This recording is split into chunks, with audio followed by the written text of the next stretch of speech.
Good evening, and thank you for attending tonight's City Council meeting. Please stand for the Pledge of Allegiance.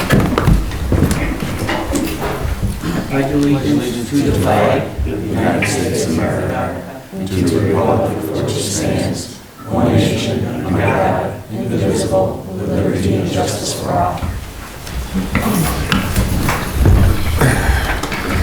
Would the City Clerk please call the roll?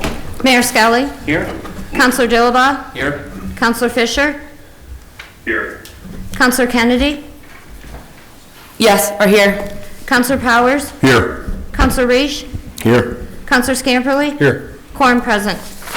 Our first item will be read by City Manager Stephen Jelly. Resolution authorizing the city manager to sign a New York State DOT undertaking agreement to allow the 2020 holiday light up the night parade route to be designated at State Route 68. I'll make a motion for that. Second. Any discussion?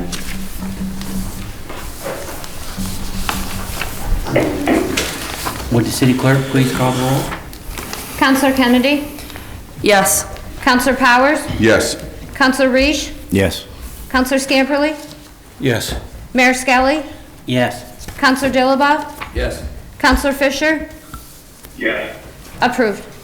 Our next item will be read by Director of Planning and Development, Andrea Smith.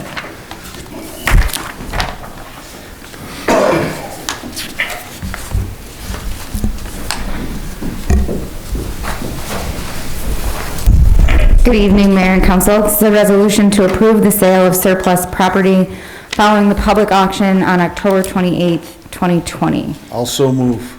Second. Any discussion? Kathy, would you please call the roll? Councilor Powers. Yes. Councilor Reish. Yes. Councilor Scamperly. Yes. Mayor Skelly. Yes. Councilor Dillabaugh. Yes. Councilor Fisher. Yes. Councilor Kennedy. Yes. Approved. Our next item will be read by City Manager Stephen Jelly.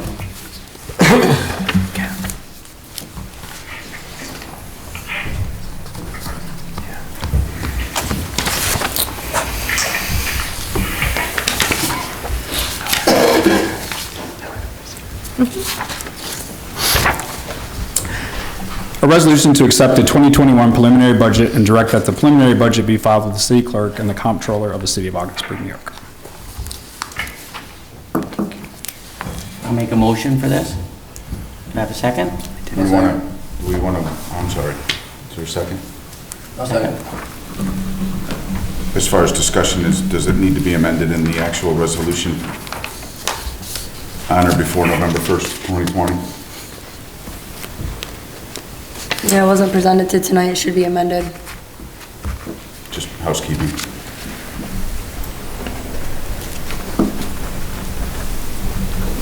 I move to amend it. I'll second your amendment.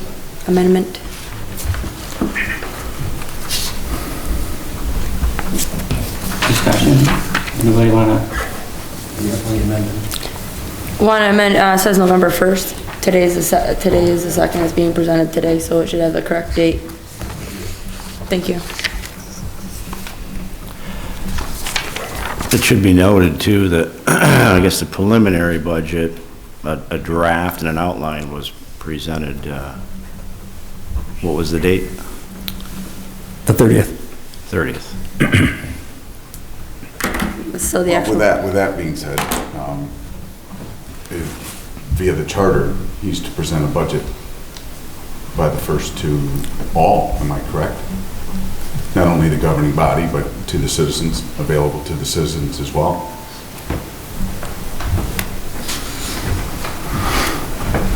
Now, I wonder why we're passing a resolution. This is your budget. And this, by the charter, this is what you're to propose. Yes? Again, I'm wondering why there's even a resolution. Your budget's to come out by November 1st.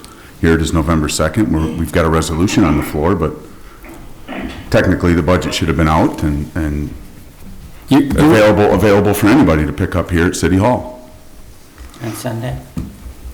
Yeah. City Hall is closed on Sunday, Council. You're aware of that? The budget was forwarded, the proposed budget was forwarded to everybody on Friday. October 30th. With direction from you, which was abided by, to keep it confidential. It was. So is that available to the public? At that time, no. Thank you.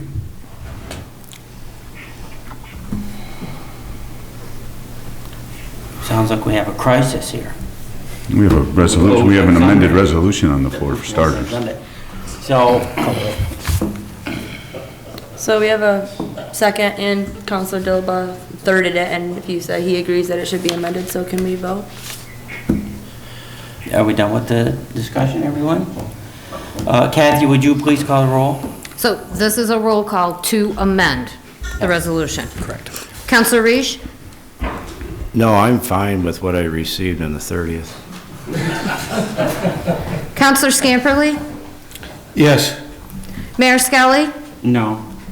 Counselor Dilaba? No. You just said, Counselor Fisher? No.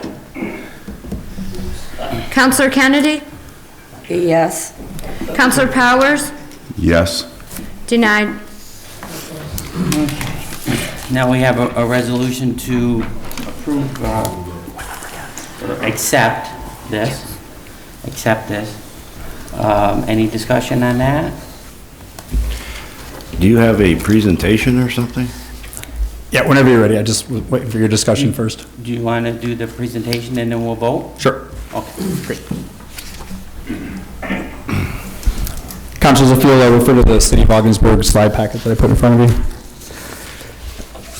So you have a proposed 2021 budget. I hope that from here forward, we will have many sessions of discussion over this. This is in fact my proposed budget. On the first slide, a couple of things I want to call to your attention are the constitutional tax limits.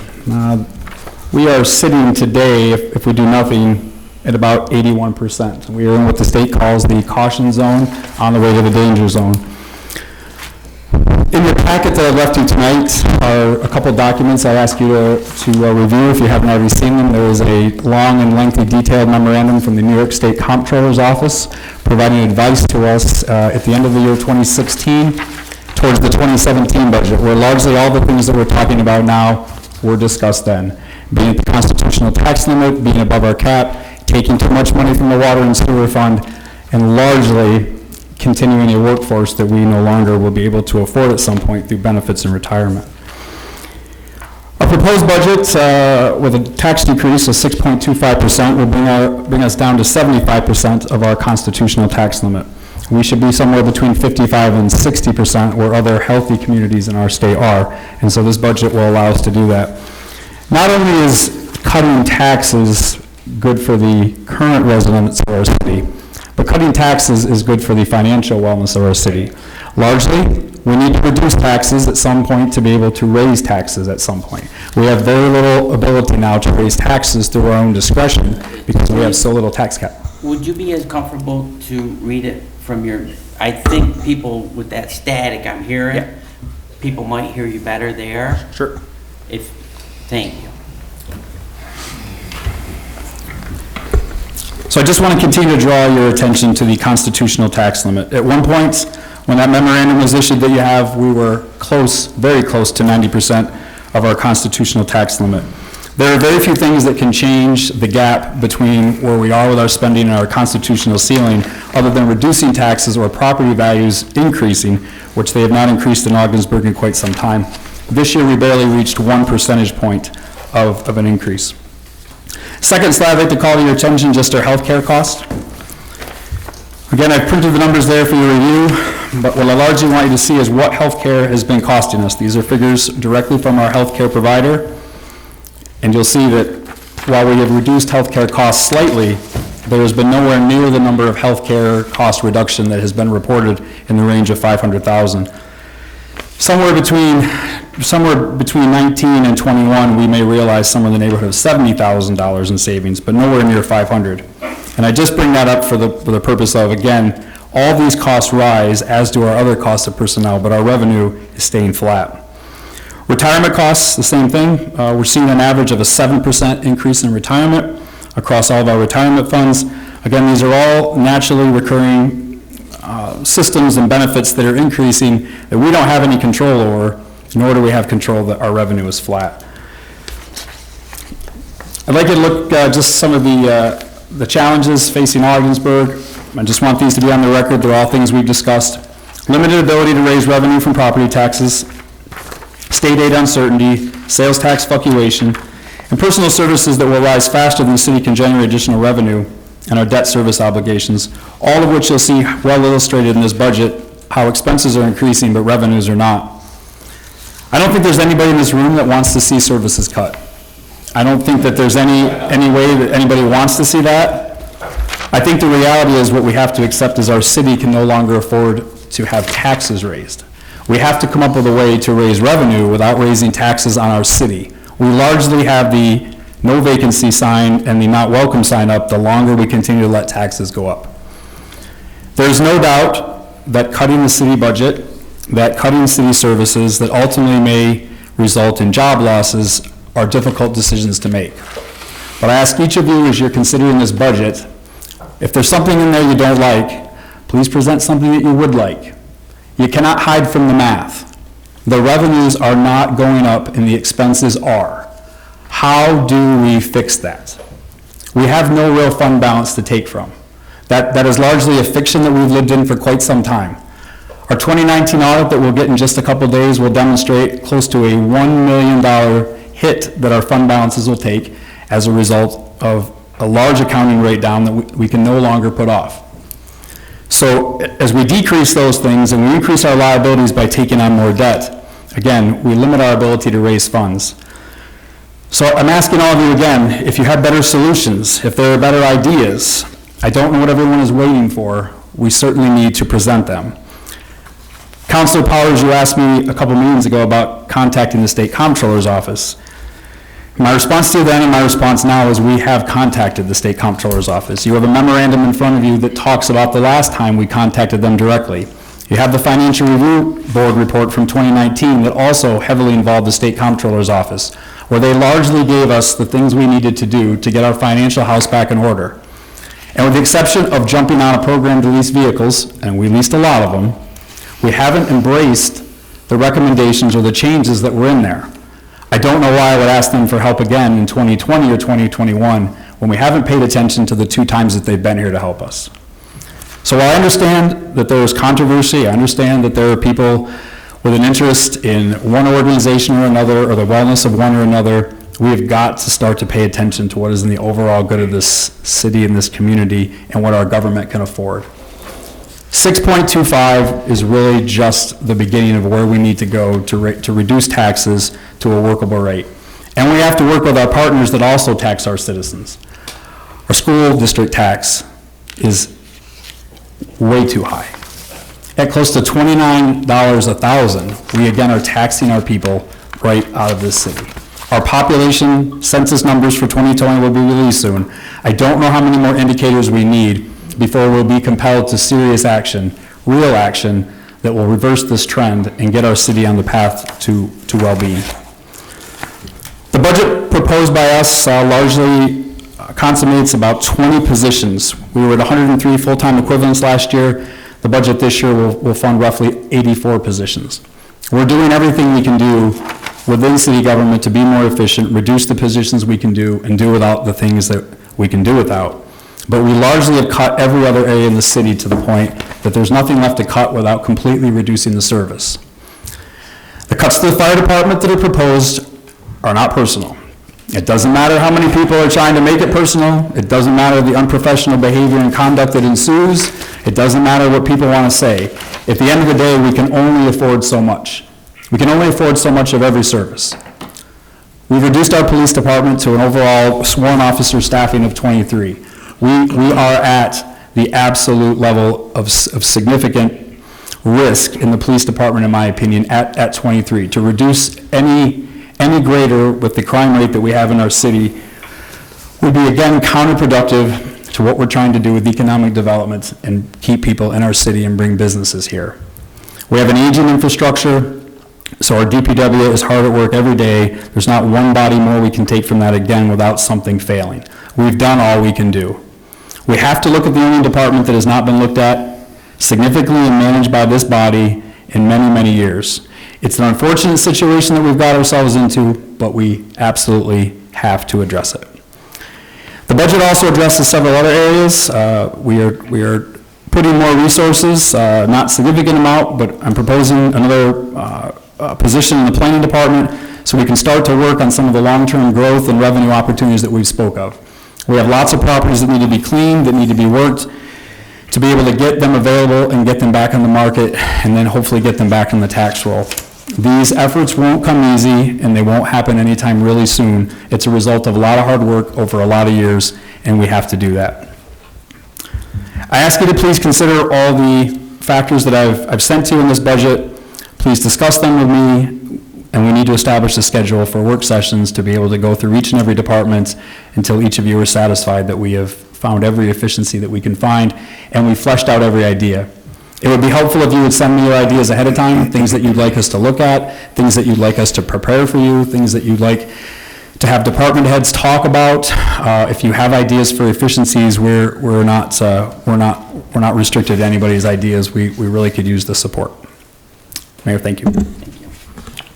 Any further? Yeah, seeing that you basically referenced me here, which I'm fine with, by the way, and as far as some of the documents that you've provided for me, they're not everything that I've asked for. All that aside, this is what the whole session is for. This is the form of government we had up until the recent massive amount of changes to our charter. But going forward, this is what this budget session is for, is to have these conversations, and quite frankly, these very frank conversations. Now, I believe, and correct me if I'm wrong, I'm happy to go back and look, but when I did ask you if you'd reached out to the Comptroller's office, you shook your head no, standing at that podium. And that's why I asked, because I have had conversations with the Comptroller's office. And recognizing that I don't have some of the fiscal notes that I want to review prior to approving or accepting any budget, I will call for a forensic investigation by the State Comptroller's office to have a complete review of our books because of the deficiencies that we have. This isn't to finger out anybody or to single out anybody and this council and or your position, but ultimately we've had a lot of change over the last few months, and until I'm settled, will I stop asking? So I can appreciate your candor, I can appreciate your comments, but in the same breath, I won't stop. And you can call me out as much as you want. But at the end of the day, I won't move anything until I see the fiscal notes that I'm asking for. That's my fiduciary responsibility to this city and to the citizens that elected me here, period. Thank you. Anyone else? So I just want to point out to another misinformation, if you will, or misunderstanding perhaps. I think you said at the beginning that we said there was a $500,000 roughly decrease in health insurance costs. I know I specifically pointed out a $439,000 savings because of the concessions that the unions gave, not as in healthcare cost decrease, but because of the concessions. That's what we're facing. We're facing a 21% increase last year when we voted for those contracts, and saved the city a tremendous amount of money. Also, and thank you to anybody who's a union member in here for those concessions. Also, which is almost paid for the entire 7-year contract already when you look at what it would have been. I'd like to point out that the constitutional tax limit went from 88.5% to 81% this year.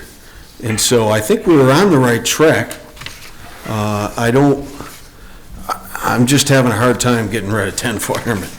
I think that we had a plan that was working. Was it all together? No. Do we need some restructuring? Yes. And so I'd like to know what the restructure is for the fire department with this proposal, like a shift restructure. Yep, and I'll be prepared to talk about that, Councilor, when we have the work session specifically for fire department. I don't think there's any, there's plenty of plan, and I'll only say again, I think for our terms, and to be clear on the record, what you're talking about is a cost avoidance in the insurance. And so all I'm referencing there is, while the cost avoidance was good, we certainly, avoided a cliff going over it there. It doesn't pay for things. So I'll just respectfully disagree with you. It isn't paying for the increases in the contract. It's not. If we avoided a cost and then we took on a cost, then we took on a cost. So, as far as the restructure for the fire department, during the work session for their budget, I'll propose the in-depth restructuring reorganization of the fire department. I would hope between now and then, and now and before we agree to a final budget, the fire department union will agree to sit down and work with us. I really don't want this to be a unilateral change. I don't want this to be something that's completely driven by us, but as of today, we have had no sit-down talks with the fire department where there's any discussion of this whatsoever. So if we can negotiate, if we can sit down and work out a plan, we certainly want to do that. But if we can't, then we have to move forward with our responsibility and our fiduciary responsibilities to the entire city. So a fiduciary responsibility, the city of Watertown went through something similar, cost them millions. How is that gonna solve anything? Costing the city, I'm sure we're gonna have a lawsuit, I'm sure it's gonna cost us millions. We're sitting on a $2.6 million fund balance going into this year. I don't know what we have left after the attorney fees and whatnot, and hiring a union-busting lawyer, but I'm really worried that this is all about bankruptcy and bankrupting the city. A real concern that I have, and I'm very nervous about accepting a budget like this. So. Have we looked at other avenues instead of direct cuts to one entire department? I don't know if anybody's read the article the City of Syracuse is doing. They're doing a mandatory furlough of every employee in their city for 4 days a year. They're shutting down their government buildings 4 Fridays a year. Everybody will take an unpaid day off. As far as first responders, I believe the first responders agreed to 4 unpaid holidays to make up for that, and by spreading it over the course of the entire city, no one department was hit. Is that something we could look into? No. And with all due respect, Counselor, it just will yield nowhere of the cuts. We have done all the haircuts we can do, and again, you heard me say on the outside of my comments, almost 20 positions between this year and last year have been cut from other areas of the city. We've done all the cutting from everywhere else we can cut positions. We need to generate significant dollars that reduce taxes and allow us to put money back into infrastructure and projects that we've largely deferred. The city of Syracuse is saving $2 million by doing that, so I just don't know if we could have some type of cost analysis. We can. They've also got triple our employees. That's okay. You're just asking for options, so I was just throwing one out there that I was reading about and thought maybe it could benefit our city in some way, shape, or form, even if we can take a part of what we're doing rather than this option. We can, and I would say again, if you can get the parties to come to the table and negotiate options, because as of now, they've not wanted to talk about any option. Well, I had a conversation today with Jason Bouchard, and he's willing to meet with me and maybe 1 or 2 other guys and talk some stuff out. So I think we should give them a shot at it and Absolutely. see what they want to do. Absolutely. So, he reached out to me through some friends, and I think we should give him the shot. And it was a very good conversation, so I'd like to continue it. So, I mean, I don't mind voting for accepting this, but I want to make sure there's no way we can get rid of 10 firemen in one shot. That's my personal opinion. Sure. But that's just my 2 cents. I think we have to be careful as to how we negotiate as well. I mean, you're to be the one to negotiate. I agree with that. He wants to just to be clear, all right. be involved. Good. All right. The only thing that I worry about is negotiations operate on good faith, and I think we are struggling in that category. So I think that we can ask for negotiations, but we have to give the good faith as well. It goes both ways, and I just think we need, if we can maybe present that a little better than we have, I think that could go a long way as well.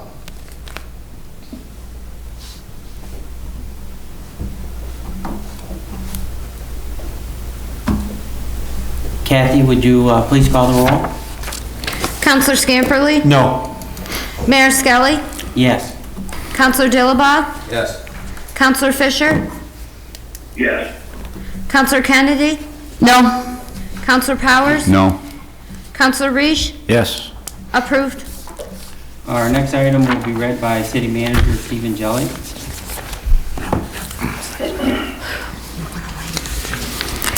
Resolution introducing a local law and providing for public notice and public hearing to authorize a property tax levy in excess of the amount otherwise prescribed in General Municipal Law 3-C. Explain to the public what this basically entails. So this largely gives us the budgetary authority if we were to propose a tax increase that was over our 2% cap. Since this budget proposes a tax decrease, it's not likely, but this does provide, if there is some sort of an accounting error, clerical error, otherwise, that we don't exceed our tax cap without authorization from the council. Thank you. Pretty well done every year, just as a precaution. Correct. And again, largely when you're talking about a tax increase is when you're needing this, but there's no reason not to put it in place. I'll move it. Second. Kathy, would you please call the roll? Mayor Skelly? Yes. Counselor Dilaba? Yes. Counselor Fisher? Yes. Counselor Kennedy? Yes. Counselor Powers? Yes. Counselor Reish? Yes. Counselor Scamperly? Yes. Approved. Our next item will be read by City Manager Stephen Jelly. A resolution calling for a public hearing on local law to amend Chapter 177, Sections 5 and 6 of the Augsburg Municipal Code entitled Sewer Rates. Which one? 109. What do I have? Resolution to establish a public hearing date for the preliminary 2021 budget for the City of Augsburg. Be it resolved that the City of Augsburg Council hereby establishes a public hearing on preliminary budget of the City of Augsburg for 2021. Said public hearing to be held at 7 p.m. on December 7th, 2020 in City Council chambers. Be it further resolved, the City Clerk give notice of such public hearing by publication in the newspaper so designated for the publication of legal notices at least 7 days before the date of the hearing. Of a notice setting forth the time and place describing the proposed resolution in summary form. I'll make a motion for that. I'll second. Any discussion? Kathy, would you please call the roll? Counselor Dilaba? Yes. Counselor Fisher? Yes. Counselor Kennedy? Yes. Counselor Powers? Yes. Counselor Reish? Yes. Counselor Scamperly? Yes. Mayor Skelly? Yes. Approved. Our next item will be read by Stephen Jelly, and now you can do the sewer rates. Resolution calling for a public hearing on local law to amend Chapter 177, Section 5 and 6 of the Augsburg Municipal Code entitled Sewer Rates. Amendment to Augsburg Municipal Code, Chapter 177, entitled Sewer Rates, be and hereby is introduced before the City Council of the City of Augsburg, New York. Be it resolved that the City Council hold a public hearing on said proposed local law in the City Council Chambers, 334th Street, Augsburg, New York, at 7 p.m. on December 7, 2020. Be it further resolved that the City Clerk give notice of such public hearing by publication in the newspaper so designated for the publication of legal notices at least 7 days before the hearing date of a notice setting forth the time and place describing the proposed local law in summary form. Make that motion. I'll second it. Any discussion? This is just for the public hearing? Correct. Kathy, would you please call the roll? Counselor Fisher? Yes. Counselor Kennedy? Yes. Counselor Powers? Yes. Counselor Reish? Yes. Counselor Scamperly? Yes. Mayor Skelly? Yes. Counselor Dilaba? Yes. Approved. Our last item will be read by City Manager Steve Jelly. A resolution authorizing the city manager to sign a St. Lawrence County Hazmat Team intermunicipal agreement. This is largely an agreement, just continues what we've been doing. The only difference is we previously were being paid $15,000 to $17,000. We've agreed with the county now to not charge for what we're doing. We largely get the use of the equipment cash that comes with that, and for that we take care of the equipment, maintain, et cetera, et cetera. So this largely is a mutual aid agreement that we will continue to respond with and part of the hazmat team. The county attorney and the county have passed the sister resolution to this.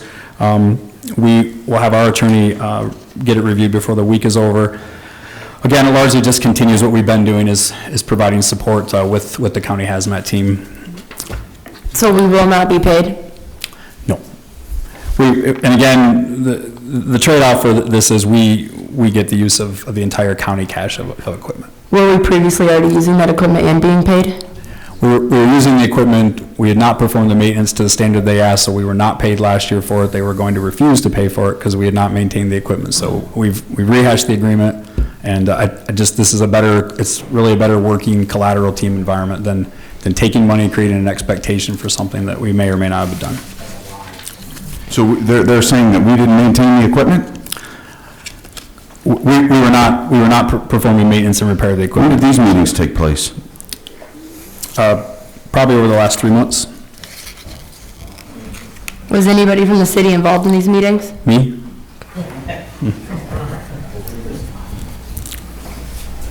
This is the first we're hearing of it.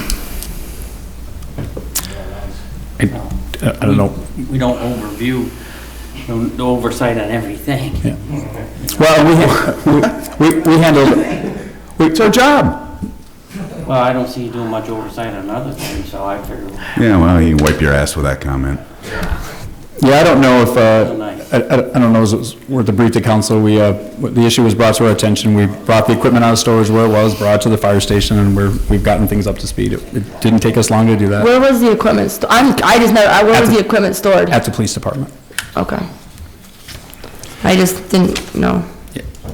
So, I'm not trying to ask questions, I just honestly didn't know the answer. my understanding is that's largely a county responsibility that has been over the years, I don't know how to say it, put over onto the city. I'm all for working cooperatively and everything, but, we have a lot of interactions and negotiations with the county, and I don't want that to go unrecognized when we're talking on other matters. it doesn't. I've been at the meetings, sales tax and everything comes up. So the county would be responsible for maintenance of anything that we're storing here and? County's responsible for all the funding, making sure the equipment, as we tell them we need it, they're responsible for providing us all the training. Again, we're part of the team at this point. We're just agreeing to largely store the equipment here, and because we have people on duty, we can get it to the scene of emergencies in a timely manner. Who pays for the training? The county? It's largely state funded, but the county would fund it if we needed something outside what the state provides. Would have been nice to get a bit of a heads up on these conversations that we're being had.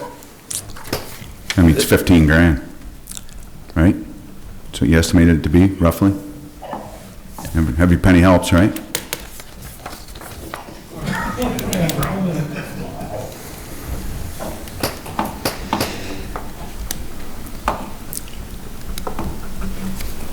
I think we're ready to vote. I think we're ready to vote. Kathy, would you please call the roll?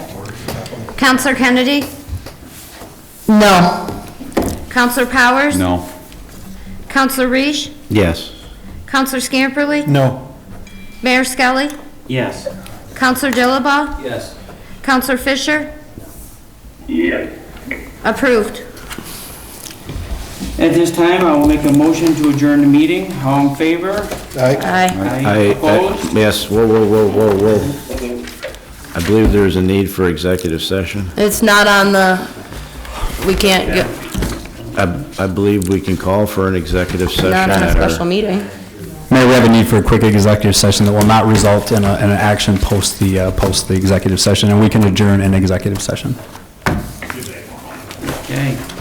So do we need to formally adjourn here, or? No. Okay. Just need to go to executive session, and we can adjourn from there since there's no action to proceed. We still have to vote to, correct, Kathy? You need a motion and Yeah. a second to go to executive session, and then we need a roll call. I'll make a motion. I'll Okay, second it. thank you. Can I get the topic of the executive session, please? Contract negotiation.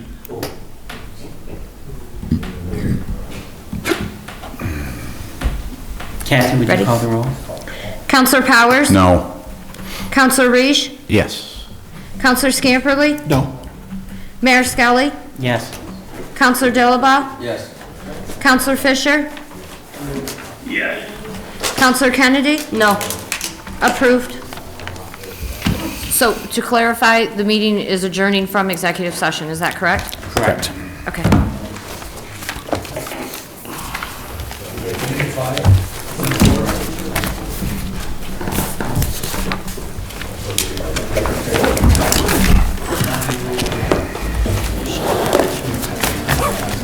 Okay.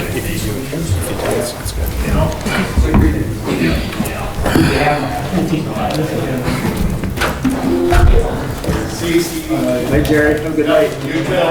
Hope you sleep well. I do. I'm sure you do. Have a good night. Nothing personal. Let's just get $15,000 back. We don't need it. Okay, how long can you take it?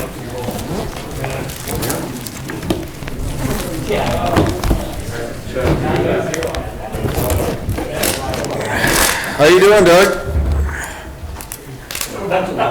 No game today, bud? No games today. No, Monday night games are done. Hey Doug, do you want my copy and I can get it from you? No, I'll get it. Are you sure? Yeah. I didn't know how quick you were gonna get to peruse it, so. No, it's more on the. Okay. All right. I could always.